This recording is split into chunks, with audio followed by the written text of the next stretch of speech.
A slumber party. In a dream?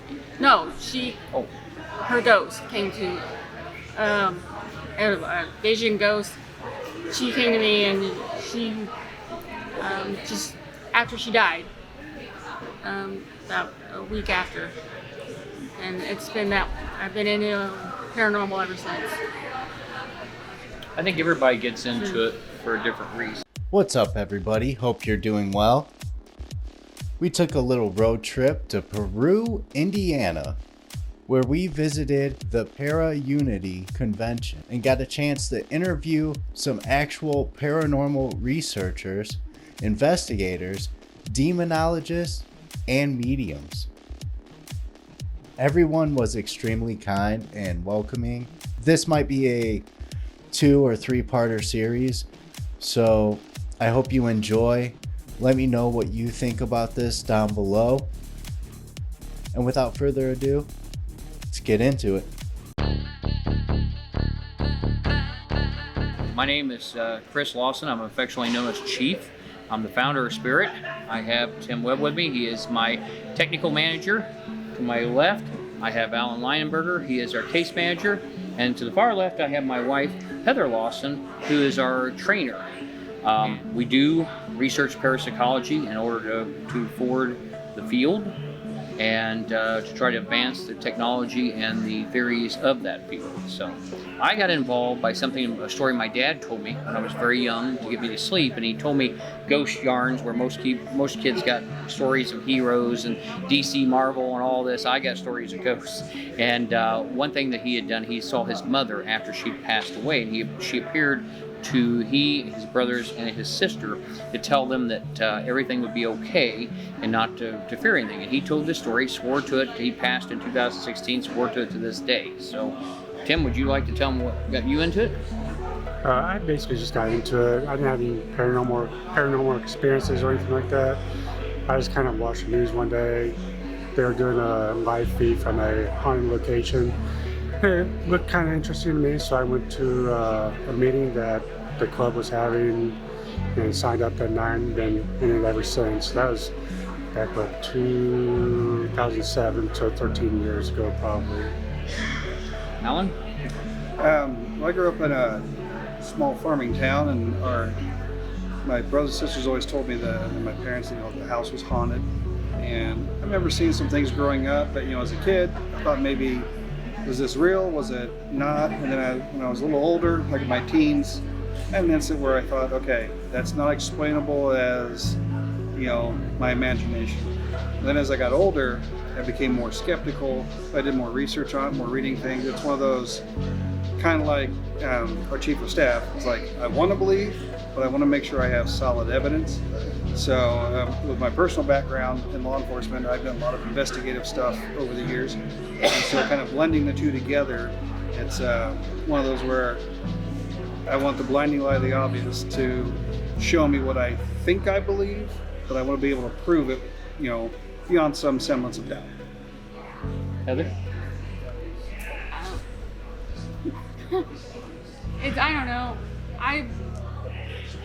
My grandmother came to me at a slumber party. In a dream? No, her ghost came to, a Asian ghost. She came to me and she, just after she died, about a week after. And it's been that, I've been into paranormal ever since. I think we all want to prove existence after life, after death. I think it's a human, it's certainly proved in parapsychology, it's a human nature. No one wants to die. Everybody wants to know there's something else we're going to. Religions offer a great deal of insight to what they believe is on the other side. Anything from Christian to Judaism to, all the way down the line. I mean, you pick any religion and they have something there that will tell you about the afterlife. But I think everyone is searching for that assurance that this isn't the end, that when this existence stops, that we go somewhere else. And I think a lot of people, if you go back in history to Hans Hostler, which was one of the founding fathers in this field, he made sure that was one of the things, and he was the gentleman that coined the phrase, the other side. He believed that parallel universe existed, that we went somewhere after we died, and that was one of the things that he promoted and taught in parapsychology.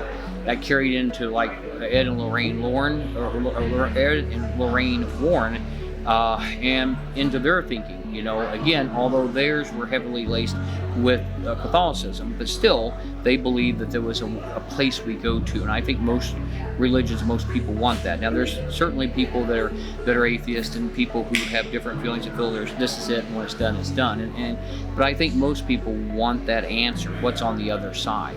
So I think deep down we all want to know that, you know, ghosts exist. I really do. We had one gentleman in particular some years back now. His brother had passed away, and his condo, they let his particular son and daughter use it, and they kept reporting things happening, bread flying off the counter, all kinds of unusual activity. His brother died suddenly, and there was no closure for him and his brother, and they were tight. So we did the investigation. We pulled a wonderful EVP. And what an EVP is, it's an electronic voice phenomena. It's a small section, what they call ITC communication. It's using electronics to communicate with the other side. And we pulled an EVP, it says, "I love you, brother." And we actually got it was very clear, which is rare. They're not normally that clear. We still have it to this day. We do show it classes. He's one of our best advocates. And you'll never convert a skeptic to the day that skeptic has something happen to him that makes him believe. Otherwise, they're going to stay a skeptic. You got to look at it and rule out the natural causes. We had a lady who called us one time, sent me a film, says, "I have an angel flying across my porch." I'm thinking, that's great. I've never seen an angel on film, so this will be the first. Turned out the angel was a sparrow. When he turned it down, the sparrow probably had a nest on the porch somewhere. It was flying across the Ring camera, triggering. And when you slowed it down, you could see the wings, and it was a clear image, and we use that in some of our classes to show a false positive. But she was sure that's what was happening. She was scared to death, you know. And when we talked to her, once we sent her back to still frame, I said, "Check your eaves. You've got a nest somewhere." I said, "It's flying through there during the evening hours, collecting things." So, you know, I think it helps people to realize not everything is paranormal. And there's actually a physical condition. It's called pareidolia. And if you fall into that gap, what can happen is it's like the old saying: if you think your house is haunted and you believe there's a ghost there, you'll put a ghost there. There is a condition where if you think hard enough and you feel strongly enough that that's what's happening, then no matter what, it's going to be a ghost in your mind. And it can happen through mental matrixing, which is the brain's ability to try to make sense of abstract images. This happens a lot when you get people make pictures of windows and mirrors, and they start seeing faces in it. Same thing can happen if you're laying out in the grass looking at the clouds. This one's a horse, this one's a dog. It's that ability of the mind to want to take an abstract image and create something it understands. And so that plays into an anticipated expectation. If you go in a haunted house, you expect to see a ghost. So every noise becomes a ghost. You know, we always warn our one of the first things these guys will tell you when we train them in becoming a member, one of the first things we say is not every knock and bang in your house is paranormal.